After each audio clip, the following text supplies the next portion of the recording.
Bonjour. Alors Pierre-Michel Terra, donc vous êtes, quel statut avez-vous?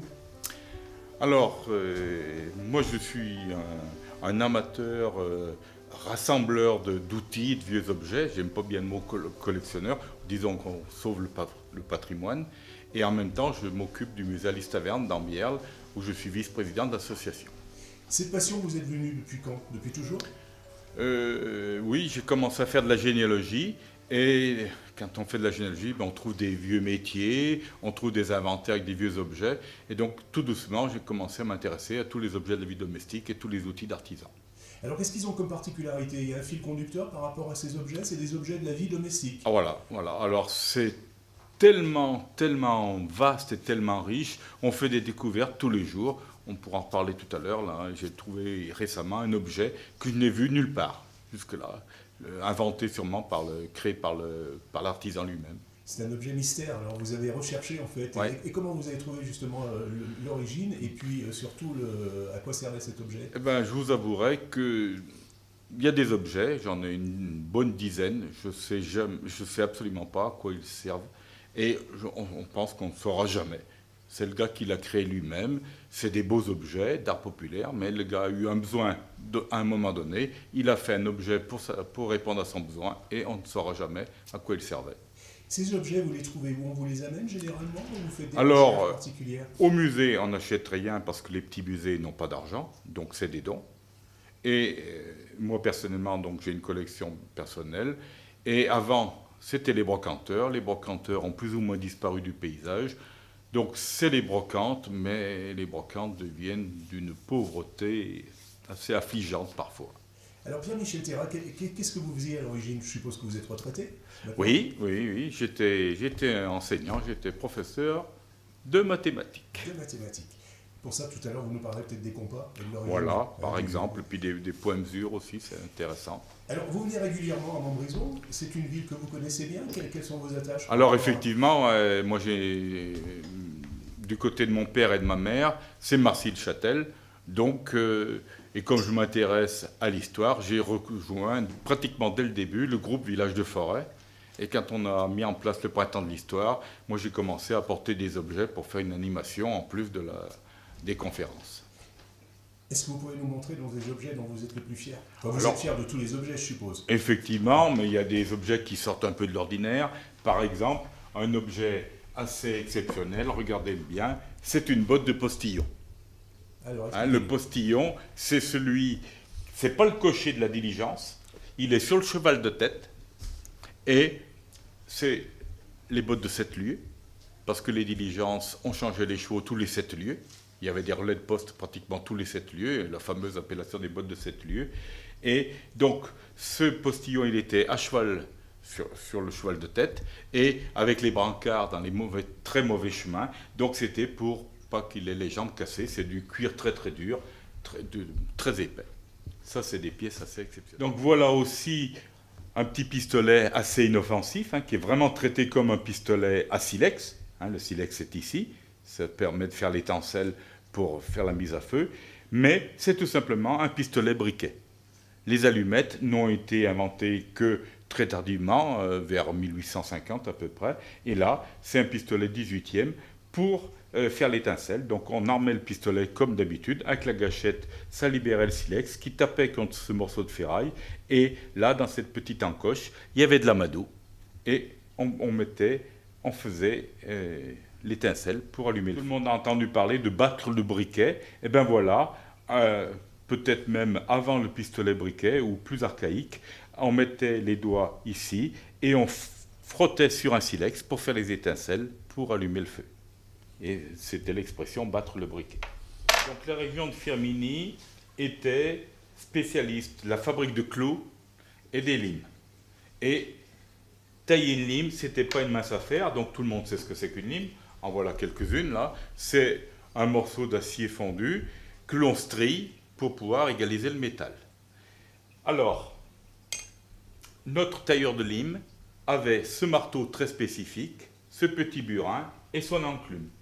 Donc, pour les limes plates là-dessus, pour les limes demi-rondes dans cet intervalle-là, et pour faire les stries sur le champ de la lime, on la mettait ici. le cloutier immobilisait cette lime là-dessus avec une courroie en cuir qui bloquait avec les pieds, et il prenait son marteau et avec son burin, pan, pan, pan, pan, pan, pan, il striait toute la lime dans un sens puis dans l'autre. Et chose assez exceptionnelle, c'est qu'il avait ses marteaux pendant une dizaine d'heures dans la main par jour. Et regardez, ce qui est exceptionnel, c'est que les doigts du cloutier ont creusé le manche ici, le pouce, et l'index de l'autre côté, ont usé le manche à force. Voilà la trace du pouce et de l'index de l'autre côté.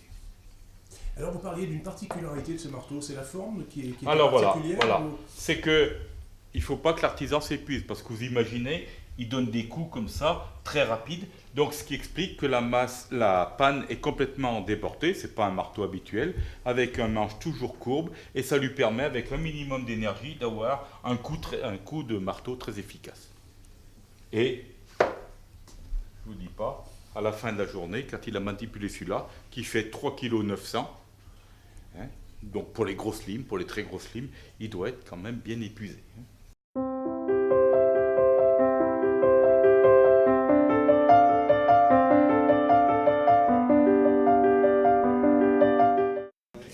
Alors donc voilà l'objet dont on parlait tout à l'heure. Voilà, Vous avez eu, voilà. la surprise de trouver C'est récemment. toujours les surprises dans les brocantes ou chez des brocanteurs, des rabatteurs, on va dire.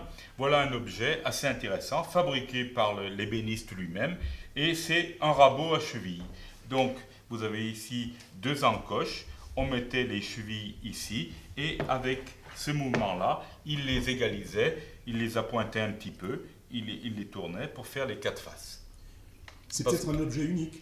Ah ben sûrement. Sûrement. Je Créé n'ai par l'artisan lui-même. jamais vu dans aucun bouquin, dans aucune documentation, un rabot à chevilles. Et les chevilles étaient carrées avant, bien qu'on fasse un trou rond pour assembler les armoires, pour que ça force bien, les chevilles étaient carrées. Donc dans les monts du Forêt, Ambert, c'est la capitale du chapelet. Encore de nos jours, il y a des usines qui fabriquent des chapelets.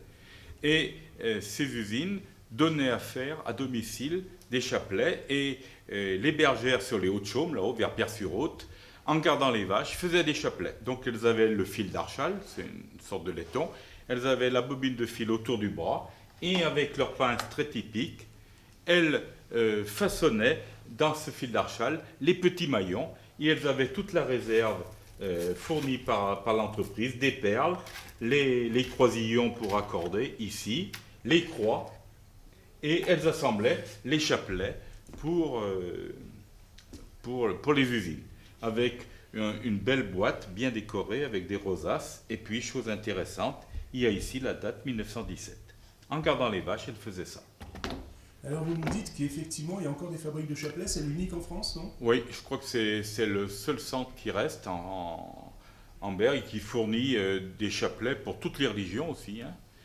Et chose intéressante, c'est que ce chapelet à domicile, j'ai rencontré une personne il n'y a pas longtemps qui, dans sa jeunesse, avait fait des chapelets, donc ça a perduré, ces chapelets à domicile, comme ça, en gardant les vaches, jusque vers 1960, ce qui est quand même assez surprenant. Au dédale de cette exposition, nous rencontrons deux jeunes visiteurs. Est-ce que vous pouvez vous présenter? Tu t'appelles comment? Victor. Victor, et c'est ta petite sœur? Oui. Et tu t'appelles comment? Emma. Emma. Alors, qu'est-ce qui vous a plu dans cette exposition? Vous étiez déjà venu? Vous connaissiez le centre social? Vous étiez déjà venu? Non, pas forcément. Non? Et qu'est-ce qui vous a plu? Est-ce qu'il y a des objets particuliers qui vous ont... Je t'ai vu tout à l'heure, tu essayais donc de peser avec les anciennes balances. Oui. Et qu'est-ce qui vous a plu en fait, le plus? Qu'est-ce qui vous a étonné le plus parmi tous ces objets? De savoir que... la balance, de savoir que à l'époque on pesait avec ces objets-là. Tu l'ignorais ça? Tu l'as découvert ce matin? Non, je le savais, mais je connaissais pas forcément les objets qui servaient à ça. Je savais qu'on utilisait des balances, mais... Tu l'avais jamais utilisé, là ça Voilà. t'a permis effectivement de tester la balance à l'ancienne. Donc vous êtes content de votre matinée? Oui, oui. Oui? Eh bien allez, bonne visite, continuez. Merci. Voilà.